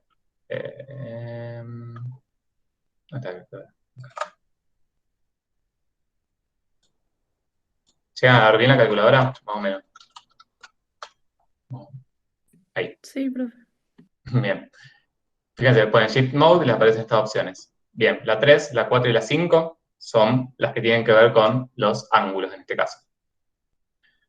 Entonces, la 4 es radianes. Rad es radian. Si ustedes apretan 4, les va a poner la calculadora en modo radianes. Y el número que ustedes ingresen como ángulo, la calculadora va a decir, ah, ok, son radianes. Y ahora, acá puede aparecer la confusión, porque el 5, que dice gra, es el gradian, una unidad que nunca en su vida van a usar para nada. Mientras que el grado sexagesimal es el 3, que es degree en inglés. Entonces tengan en cuenta eso cuando usen la calculadora. Degree es grado y rad es radian. Son los dos modos que van a usar. Entonces, acá queríamos calcular el seno de 25 grados sexagesimales. Entonces acá voy a poner la calculadora en modo degree. Bueno, en este sentido, fíjense si tienen su cálculo a mano, fíjense, no me lo muestra correctamente. Lo que les va a aparecer en su cálculo arriba es, ya sea, fíjense que acá dice D, R y G. Bueno, en la calculadora, la que hayan elegido les va a aparecer como resaltada, solamente les va a aparecer eso. Sí, acá no, eso no aparece bien. Entonces, si yo pongo Shift, Mode y pongo el 3 de Degree, acá solamente me va a aparecer una D. Entonces, cuando la calculadora está en grados, tiene que aparecer una D, y cuando esté en radianes, una R. Entonces, el coseno, no, ¿cuánto era? Seno de 25 grados, creo que era lo que queríamos calcular. Para ver cuánto vale eso, simplemente hago seno de 25, y este número, que es un ángulo, es el que la calculadora va a considerar que es un ángulo de 25 grados y no de 25 radianes. Bien, ¿cuánto esperan que dé? No, obviamente no saben cuánto va a dar, pero signo y esas cosas. ¿Positivo? Bien, o sea, un ángulo de 25 Sería, grados va a ser un porque está en el ángulo... primer cuadrante, ¿o no? ¿Cómo, Franco? Que te queda en el primer cuadrante sería.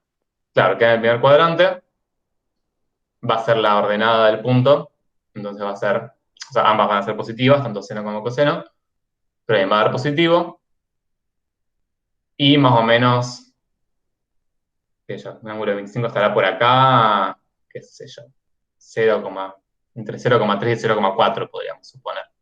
Vamos a ver. Ahí lo borré. 0,25, de vuelta. Bien, un poquito más. 0,422 aproximadamente.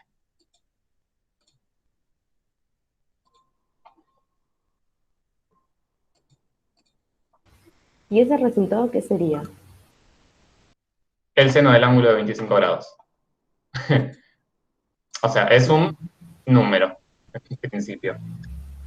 Si lo vemos desde lo que estuvimos viendo recién, sería, yo marco un ángulo de 25 grados, tomo la intersección con la circunferencia trigonométrica de radio 1, la ordenada de ese punto es 0,422, aprox. Sí, sí, sí, ya entendí. Bien. ¿Y cómo hacemos para calcular el coseno de 1,2?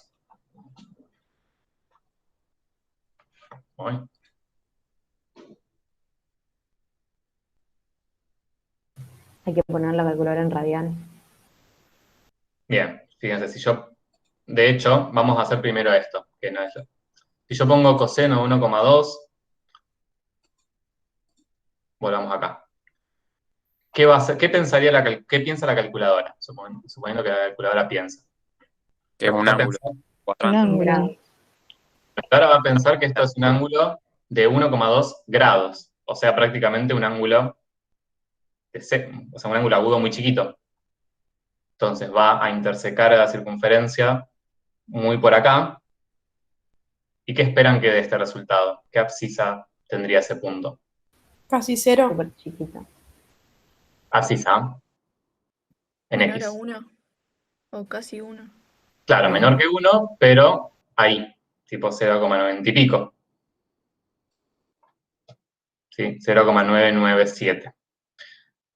Eso, en general, o sea, muchas veces los ángulos en radianes, el número en radianes es un número chiquitito, y eso les puede servir de guía como para darse cuenta de que se están confundiendo con eso. Porque si ponen un ángulo que debería ser en radianes y lo ponen en grados, muchas veces les va a pasar eso, que les va a dar muy cerquita de 1 o muy cerquita de 0, si fuese el seno, porque el seno es la ordenada.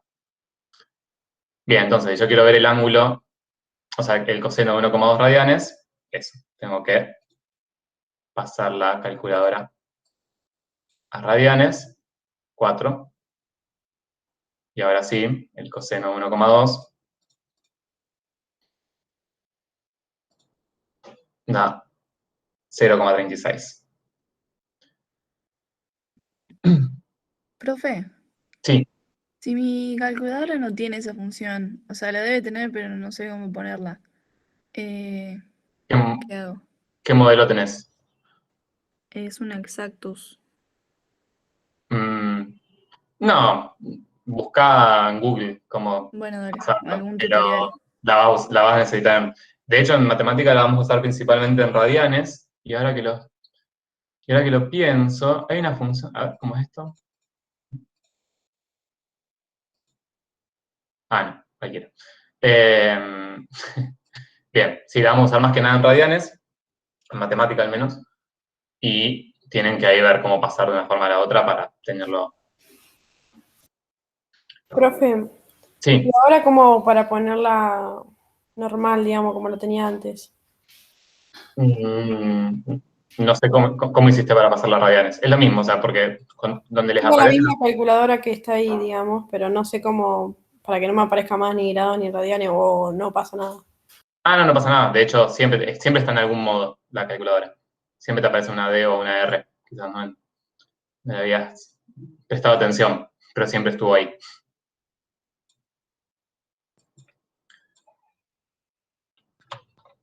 Bueno, y después, esto también de pasar, o sea, eso por un lado, el uso de la calculadora. Tengan siempre cuidado y en cuenta eso, en qué modo está su calculadora, para ver en qué modo ingresan, cómo calculan seno y coseno. Y esto, expresar estos ángulos, por ejemplo, 30 grados en radianes y un cuarto pi en grados. ¿Cómo harían eso? Una regla de 3. Bien, una regla de 3, eso siempre lo pueden usar. Sí, de hecho acá la equivalencia, esta es como la equivalencia, digamos, que surge de más que nada a partir de aplicar la definición de radian, entonces en muchos lados la van a ver así, pero también pueden usar una más sencilla, que es que 180 grados es pi.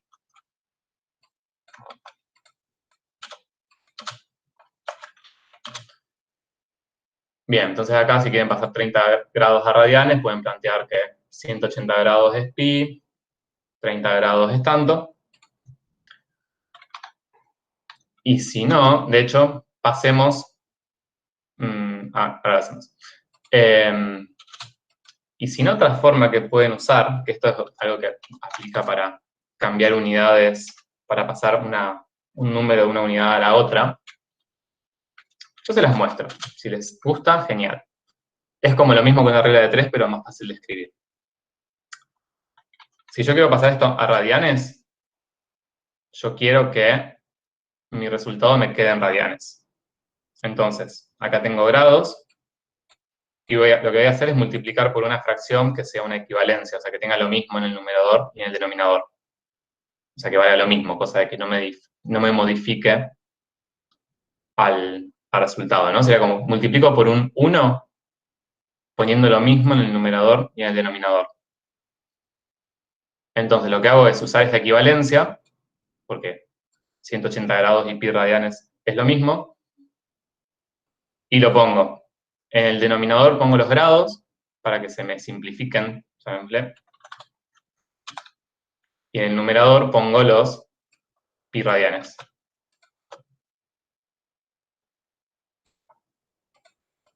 Fíjense que es la misma cuenta que hacer una regla de 3, pero a mí por lo menos me resulta más agradable.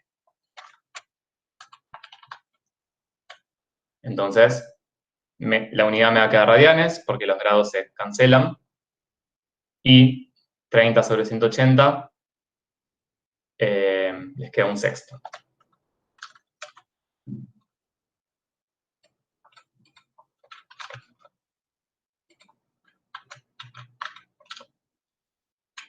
Sí, hay algunos ángulos, tipo 0, 30, 45, 90, que son como fracciones de pi y se suelen expresar así.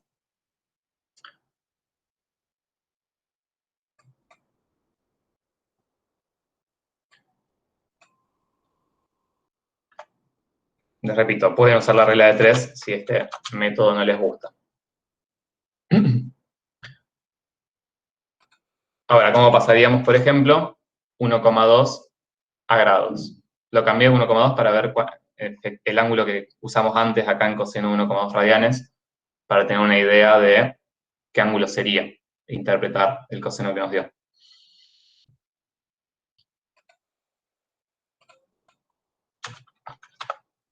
¿Cómo harían acá para expresarlo en grados?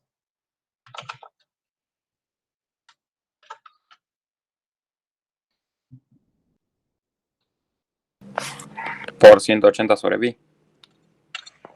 Bien, esto estaría en radianes, más allá de que no hace falta escribirlo, entonces, para cancelarlo, el radián va a ir en el denominador, o sea que en el denominador pongo pi. Y para que la unidad me quede en grados, eso va en el numerador.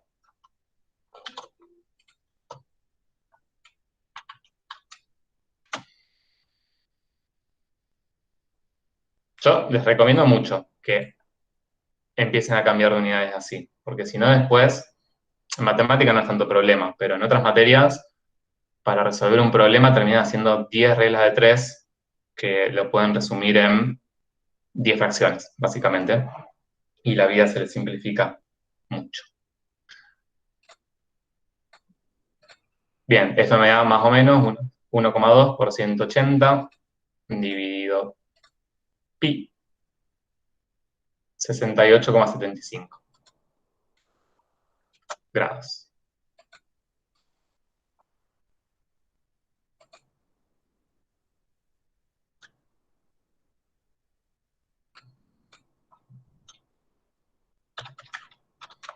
Y entonces, fíjense, tiene sentido que el coseno nos había dado, no lo anoté antes, pero 0,36, más o menos. Es un ángulo que está en el primer cuadrante, entonces tiene sentido que su coseno dé positivo.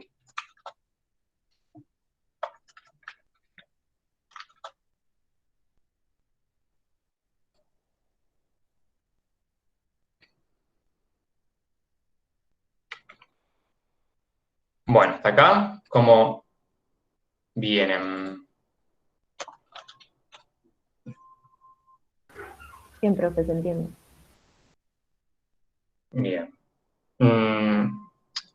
Nos queda, a ver, nos quedan unos minutitos nada más. Lo que quiero mostrarles, o sea, no vamos a ver la semana que viene, tipo, mucho rato de trigonométricas, porque más que nada lo principal es que entiendan estas cosas básicas y puedan relacionar las funciones seno y coseno con esto que vimos.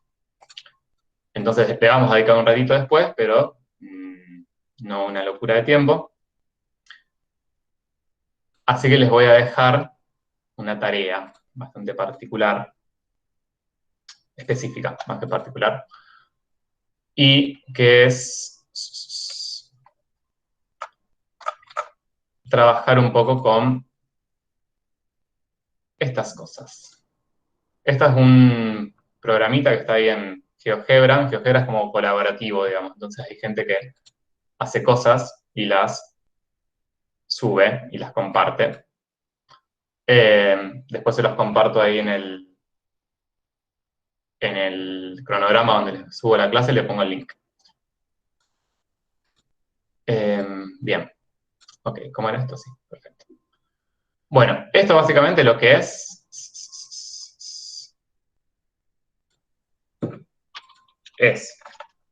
un programita interactivo que lo que les va haciendo es ir como graficando las funciones seno, coseno y tangente, por ahora estamos con seno y coseno, en función de esto que fuimos viendo en la circunferencia trigonométrica. Porque básicamente las funciones seno y coseno surgen de ahí, ¿sí? No surgen de la nada. Y las gráficas esas que ven con esas onditas surgen de acá. Fíjense que si uno piensa en la gráfica del coseno, ¿qué dominio tiene? Todavía no la vimos acá en práctica, pero más o menos supongo que la ubican a la gráfica del coseno y del seno. Todos los reales. Todos los reales, ¿sí? Es una gráfica, una ondita que sigue, digamos, en ambos sentidos de los ejes, el dominio es todos los reales. Y eso es básicamente porque, esto no hablamos antes, pero así como yo puedo tomar un ángulo desde 0 hasta 2 pi radianes, que sería una vuelta completa, también puedo tomar ángulos que tengan más de una vuelta. ¿Sí? Acuérdense, o sea, si yo tomo un ángulo donde se queda 5 vueltas y termina en un cierto lado final, ahí sigue aplicando lo de que, bueno, sobre ese lado final veo el corte con la circunferencia, veo la abscisa del punto y ese es mi coseno. Entonces no tengo una limitación en cuánto puede valer mi ángulo. Y tampoco tengo una limitación en que sea negativo, porque lo que vimos que era que sea negativo era que el lado sería recorrer el ángulo en sentido antihorario. Por ejemplo, acá si si tomo ángulos negativos, lo que hago es, acá en la circunferencia, es tomar ángulos en sentido antihorario. Pero entonces no tengo ninguna restricción en cuánto puede valer mi ángulo expresado en radianes. Bien, entonces la idea es que puedan ir viendo esto y que trabajen con esta tablita con las gráficas. ¿Sí? En esta tablita lo que tienen es como cosas que tienen que saber. Y esto sí lo tienen que aprender, y lo tienen que aprender sin una calculadora. Que es, básicamente, los valores de estas funciones, seno y coseno, en estos ángulos característicos, que son 0 grados, o sea, un ángulo liso. Liso es un ángulo sin abertura. Ah, no. No, pero ya no es 180, por eso me quedé pensando. Ah, claro. Nulo.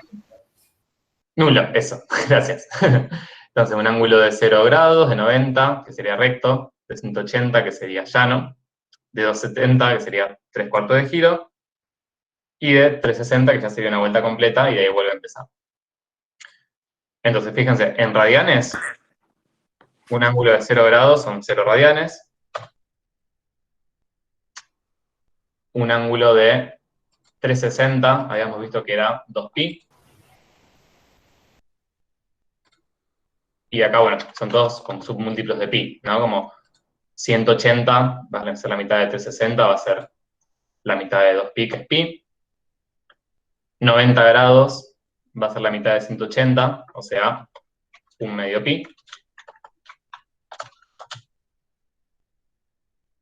Y 270 sería el triple del de 90, o sea, 3 por un medio pi, o sea, 3 medios pi.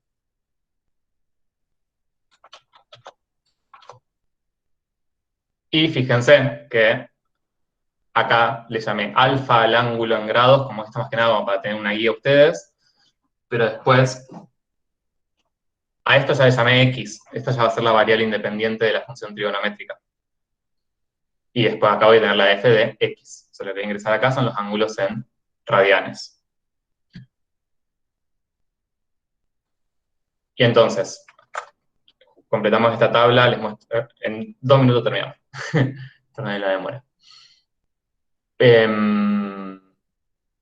¿Cuánto va a valer el coseno de 0?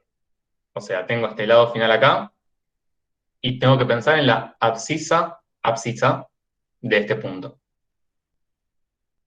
1. 0. 1. Ah, no, 1. Bien, 1, la abscisa vale 1. O sea que el coseno vale 1. Y de hecho ya podemos completar esta. La ordenada va a valer 0. O sea que el seno va a dar 0. Un medio pi, o 90 grados, o un ángulo recto hacia la izquierda. ¿Cuánto vale la abscisa? Bueno, no me queda exacto. 0. Bien, la abscisa vale 0. Allá. Vamos solamente con el coseno mejor. 180 grados, o sea, un recto. Ya no digo, la abscisa de este punto.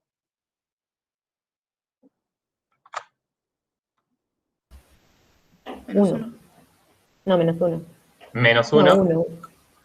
La abscisa es menos 1. Es Ah, el eje sí, de la sí, izquierda sí. del eje de X. Entonces, menos 1. 270, o sea, 3 medios pi. O sea, acá abajo, ahí, no queda. No puedo. La abscisa de este puntito por acá, o sea, en X, desplazamiento en X, -1. esa es la ordenada. 0. Ah, 0. 0, perfecto. Y 360 es, claro, es lo mismo que un ángulo de 0, porque el lado final es el mismo. Por eso la función es periódica y por eso todo se vuelve a repetir. ¿Sí? 1, perfecto. Bueno, entonces les dejo ahí como de tarea que vayan viendo esto. O sea, lo que tiene interesante es que pueden ir viendo. Acá sí, o sea, si por ejemplo, si acá marco coseno, me hace toda la gráfica del coseno, y si lo saco, me queda ahí como guardado el coseno y me va graficando acá puntos del coseno. Entonces, acá dijimos, para un ángulo de 0, el coseno es 1. Entonces, acá para x igual a 0, me marca el punto 1. A medida que me voy moviendo hacia la derecha, perdón, en sentido antihorario, voy aumentando el ángulo, o sea, voy aumentando la x hacia la derecha, aumento la x, y las abscisas del punto van disminuyendo. Por eso las imágenes van disminuyendo. Y cuando tengo un ángulo de pi sobre 2, por ahí, la abscisa es 0, y ahí es donde el coseno corta el eje x. Y si sigo aumentando el ángulo, cuando llego a un ángulo de pi radianes, tengo la abscisa menos 1, que es el mínimo. Y cuando sigo aumentando esto, la abscisa empieza a hacerse menos negativa hasta llegar a 0, que es este punto. Y cuando sigo, la abscisa llega a ser 1 de vuelta. Bien, entonces, esto que lo dije súper rápido, les puede llevar un tiempito de que lo vayan viendo y demás, pero me parece la mejor manera de que lo vean, así, con la circunferencia y la gráfica al mismo tiempo, y no con la gráfica como salida de un repollo. Así que para la próxima, eso ténganlo visto, bien. O sea, la gráfica del coseno y del seno desde la circunferencia trigonométrica. Así vemos rápido la próxima, un poquito de lo que queda. Pero bueno, todo lo que vimos hoy es como lo básico que les va a servir no solo en matemáticas, sino en física y en otras materias. La parte de trigonometría y la parte de poder ver a las gráficas del seno y del coseno como una consecuencia de su definición y de esa trigonometría, y no como una gráfica que aparece ahí ya. Y estos valores característicos del seno y del coseno en estos valores también son cosas que tienen que poder pensarlas y que les van a ser útiles en la vida.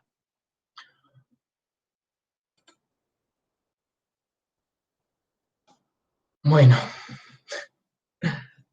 eso ha sido todo.